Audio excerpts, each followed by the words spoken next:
नमस्कार, ऑपरेशन पाकिस्तान देख रहे हैं आप। मैं हूं आपके साथ पूजा। डोनाल्ड ट्रंप से नजदीकियां बढ़ाने की हड़बड़ी में पाकिस्तान एक बार फिर अपने ही बुने जाल में बुरी तरह से उलझ गया है।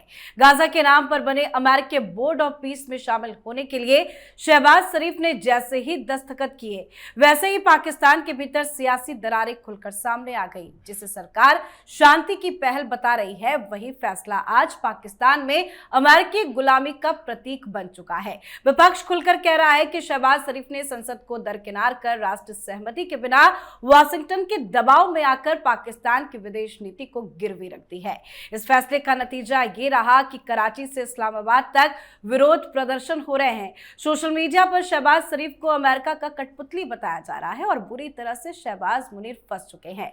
तो वहीं भारत ने भी पाकिस्तान को बुरा फंसा दिया है। पीएम मोदी की रणनीति रंग ला रही है और पाकिस्तान अलग थलग पड़ चुका है। साथ ही खबर यह भी सामने आई कि पाकिस्तान के कराची में शॉपिंग प्लाजा में आग लग गई है, जिससे हाहाकार मचा हुआ है। तो कैसे पाकिस्तान चारों तरफ से घिरा, आज इसी पे चर्चा करेंगे। मेरे साथ स्टूडियो में मौजूद हैं कैपिटल टीवी के editor in chief doctor Vinesh Kumar और एग्जीक्यूटिव एडिटर राजीव जी। सर, आप दोनों का बहुत बहुत स्वागत है। धन्यवाद। सर, बोर्ड ऑफ पीस में साइन करके कैसे पाकिस्तान फंस गया? देखिए, दावोस के अंदर हर देश के राष्ट्राध्यक्ष, पॉलिटिकल लीडरशिप पहुंची हुई थी। ये पीछे पीछे चोरी से गया, स्टेज पर जगह नहीं मिली, लेकिन साइन हुआ, पाकिस्तान में विरोध हुआ, लेकिन मामला अब कुछ और आगे बढ़ गया है। आगे इस तरीके से बढ़ गया है क्योंकि एक बैठक हुई यूएस और पाकिस्तान के बीच, जहां सीधे सीधे तौर पे डोनाल्ड ट्रंप की टीम की तरफ से यह कहा गया कि भाई अपने सैनिक कब भेजोगे। तो मुनीर बहाने बनाने लग गया कि देखिए हमें कुछ टाइम मिलेगा, हमें टाइम दीजिए, हमें डोमेस्टिक नैरेटिव गढ़ना है, कुछ लोगों को हमने काम पे लगाया है, पूरे साउथ एशिया में इस तरह के पत्रकारों को हमने पकड़ा है, पाकिस्तान में भी, हिंदुस्तान में आर्टिकल लिखे जाएंगे अब लोगों को भ्रमित करने के लिए। तो वो जरा हमें ये तय कर दीजिए कि क्या मैंडेट होगा, स्ट्रक्चर क्या होगा, काम क्या होगा, ये इंटरनेशनल स्टेबलाइजेशन फोर्स का, ये सारी चीज़ें हमें दीजिए, मुझे कुछ वक्त दीजिए। डोनाल्ड ट्रंप की तरफ से साफ साफ कह दिया गया कि ज़्यादा परेशान मत हो, पहले कमिट करो कि तुम भेजोगे या नहीं भेजोगे। And then they agreed to send troops. एक और मामला, अभी तक तो ये मामला चल रहा था कि बोर्ड ऑफ पीस के अंदर है, साइन किया है, ये वहाँ डोनाल्ड ट्रंप को बोल करके आ गए कि भाई सेना भी भेजेंगे। क्यों? क्योंकि डोनाल्ड ट्रंप ने कहा कि भाई भेजना पड़ेगा, क्योंकि तुम्हारे चक्कर में और तुर्की के चक्कर में इजराइल प्रोटेस्ट कर रहा है, लेकिन हमने उनको कहा है कि नहीं, ये काम आपके जरिए ही होगा। और कई सारे लोग ये बाउंड्री दे रहे थे कि पाकिस्तान जाएगा लेकिन हमास से नहीं लड़ेगा, ये नहीं होगा, वो नहीं होगा।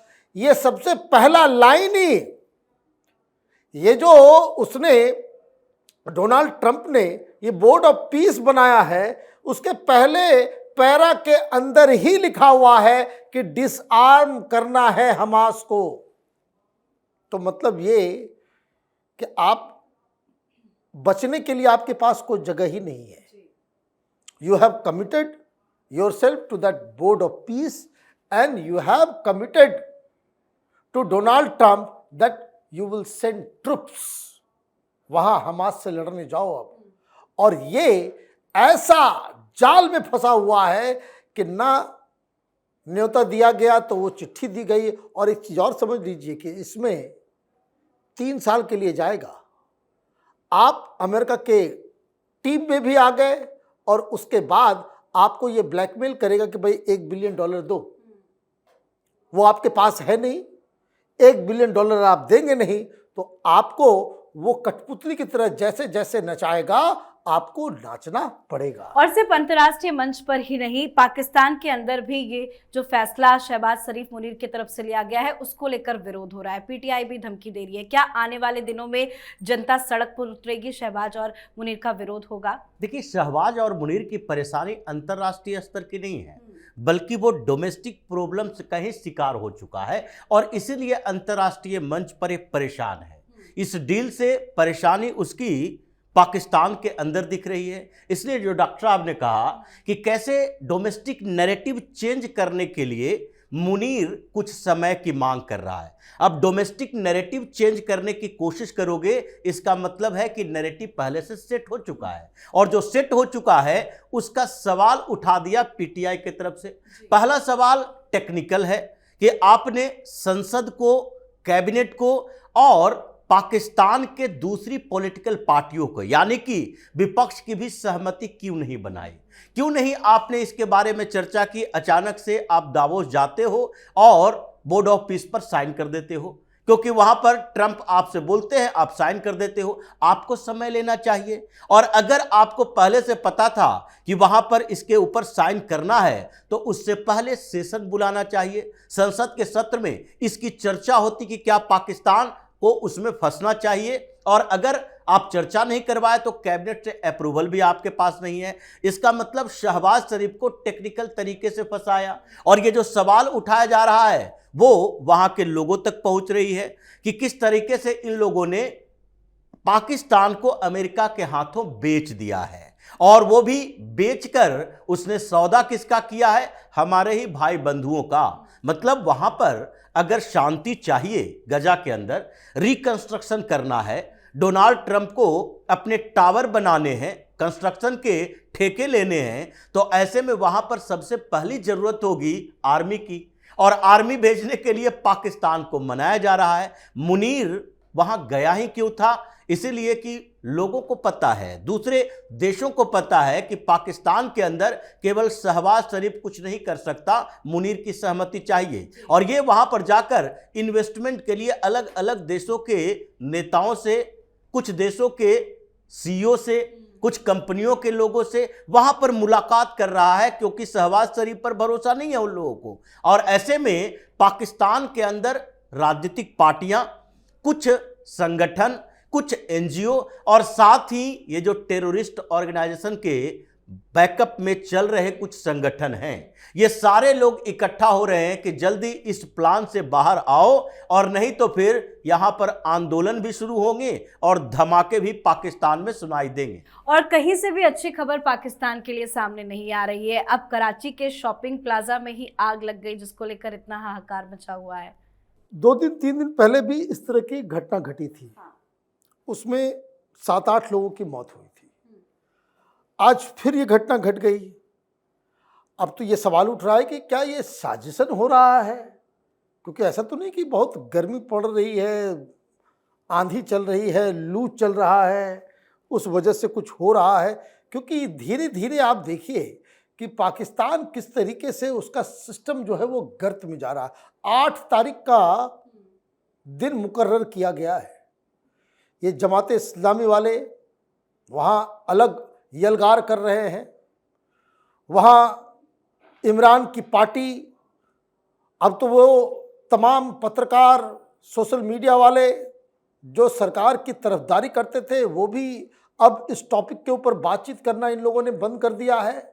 दिक्कत ये हो रही है कि जो लोग बाहर हैं वो लोग भी गाली दे रहे हैं, जो लोग अंदर हैं वो लोग भी गाली दे रहे हैं। लोग सबसे ज़्यादा दिक्कत ये है कि भाई अमेरिका के साथ आपने साइन किया, आपको क्या मिला? हाउ मच इन्वेस्टमेंट, कितना पैसा आया, कितनी इंडस्ट्री आई, क्या आईएमएफ की तरफ से कोई राहत मिली या नहीं मिली? तो आप तो एक कॉलोनी बनते चले जा रहे हो। दिक्कत दूसरा ये भी है कि आपको बुला करके बिठा रहा है और खबर ये आ रही है कि आपको वॉशिंगटन भी बुलाया है कि फिर से लंच कराने का। और ऐसा ना हो कि उधर आप लंच कर रहे हो और आपकी ज़मीन का इस्तेमाल करके, आपके एयर स्पेस का इस्तेमाल करके अमेरिका जो है वो चढ़ाई कर दे ईरान के ऊपर। कहाँ आप मुंह दिखाओगे, कहाँ जाओगे? तो तो ये बड़ी दिक्कत है पाकिस्तान के सामने। एक तो internal sabotage, internal problem, internal ये सारी चीज़ें हैं। और एक बात मैं बताना भूल गया कि ये जो ट्रंप के साथ बातचीत हुई है, आप देखिए कैसे ये देश गिरवी रख रहा है। उसमें जो सोर्सेस बताया जा रहा है वो पाकिस्तान के इंटेलिजेंस सोर्सेस के द्वारा, मिलिट्री सोर्सेस के द्वारा ये खबर CNN के जरिए आई कि इस निगोशिएशन के दौरान कि हम भेज देंगे सैनिकों को हमास से लड़ने के लिए, हिजबुल्लाह से लड़ने के लिए, लेकिन आपकी मदद चाहिए क्योंकि हमारा वेस्टर्न बॉर्डर जो है वो बड़ा डिस्टर्ब हो गया है। हमें उससे निपटने के लिए, अफगानिस्तान को सेट करने के लिए हमें आपकी मदद की ज़रूरत है, इंटेलिजेंस की ज़रूरत है, टेक्नोलॉजी की ज़रूरत है, तमाम तरह की चीज़ें उसने मांग ली। तो कहने का मतलब ये है कि आपको अफगानिस्तान से लड़ने के लिए भी अमेरिका की सहायता की ज़रूरत पड़ रही है। तो किस हाल में आप आ गए हो? तो बहुत सारे लोग कह रहे हैं कि ये तो सीधे सीधे इनविटेशन है कि आओ पधारो मारो देश, और 3-4 एयर बेसिस के ऊपर जो है आप कब्जा कर लो और जरा अफगानिस्तान से आप ही लड़ो, हम नहीं लड़ सकते हैं।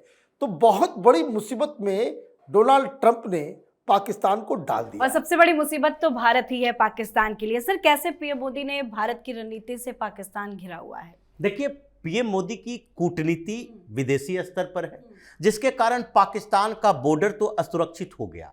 जैसा कि अफगानिस्तान के बारे में वो परेशान है अमेरिका से डील करने के लिए कि नहीं अब हमसे ये देखा नहीं जा रहा, संभाला नहीं जा रहा है। और वहां पर कुछ खादान भी मिल रहे हैं, वाइल के खादान मिल रहे हैं खैबर पख्तूनख्वा में, उसकी सुरक्षा कौन करेगा?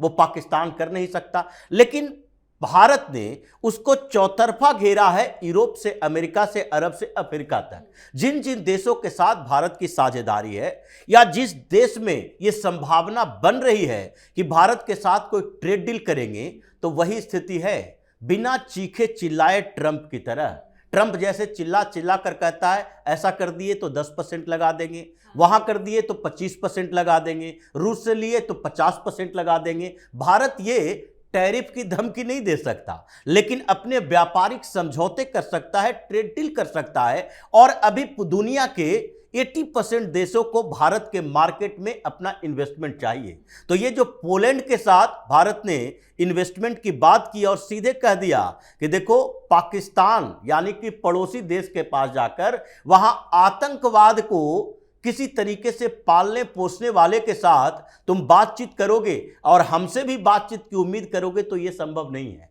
तो जितने देश हैं अभी जो भारत के करीबी हैं, वो पाकिस्तान के खिलाफ होते नजर आ रहे हैं। और यही वजह है कि उसके आसपास के देशों के साथ भारत के संबंध बेहतर हुए और पाकिस्तान का इंटरनल सिक्योरिटी क्रैक हुआ। और ऐसा क्रैक हुआ कि सिंध और पंजाब, ये 2 प्रोविंस उसके थे जो हमेशा से सामान्य शांति वाले थे, वहां पर कोई इंटरनल सिक्योरिटी का खतरा नहीं था। लेकिन सिंध में क्या हो रहा है?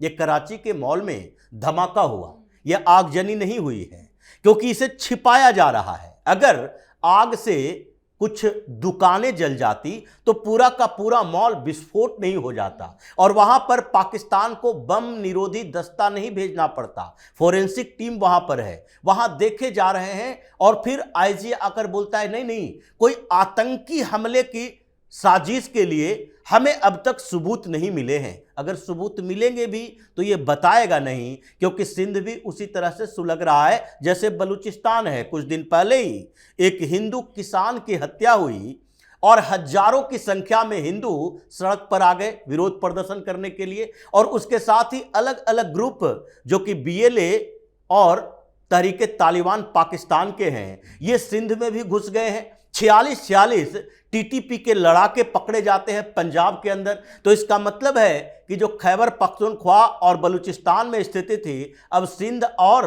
पंजाब में भी हो गई है। यानी कोई भी ऐसा क्षेत्र पाकिस्तान का नहीं है जहां पर सेपरेटिस्ट मूवमेंट नहीं चल रहा। यह मोदी की बड़ी कूटनीतिक जीत है कि जो पाकिस्तान के अंदर लड़ रहा है उसके बारे में पाकिस्तान अब बोल रहा है कि अफगानिस्तान सपोर्ट कर रहा है, दिल्ली का कंट्रोल है उसके ऊपर। और पहले भारत ये कहता था कि देखो यहां आतंकी गतिविधियां चल रही है, पाकिस्तान उसके लिए जिम्मेदार है। अब पाकिस्तान को कहना पड़ रहा है इस बात के लिए, तो ये बड़ी जीत भारत के लिए है जो पाकिस्तान के लिए सिरदर्द बना हुआ है। बिल्कुल सर, बहुत बहुत धन्यवाद सर आप दोनों का। धन्यवाद। तो भारत ने बिना शोर मचाए, बिना बयानबाजी किए पाकिस्तान को अंतर्राष्ट्रीय मंच पर चेकमेट कर दिया है। पीएम नरेंद्र मोदी की रणनीति यही थी, खुद को ऐसे किसी विवादित अमेरिकी एजेंडे से दूर रखना। भारत ने बोर्ड ऑफ पीस से दूरी बनाकर यह साफ कर दिया कि गाजा जैसे संवेदनशील मुद्दे पर किसी एक देश की स्क्रिप्ट पर नहीं चला जाएगा। नतीजा यह हुआ कि चीन और रूस जैसे देशों ने भी किनारा कर लिया और पाकिस्तान अकेला खड़ा रह गया, अमेरिका की गोद में लेकिन दुनिया से कटा हुआ। तो पाकिस्तान की बढ़ती मुसीबत पर आप भी अपनी राय कमेंट करके लिखिएगा। देखते रहिए कैपिटल टीवी। नमस्कार।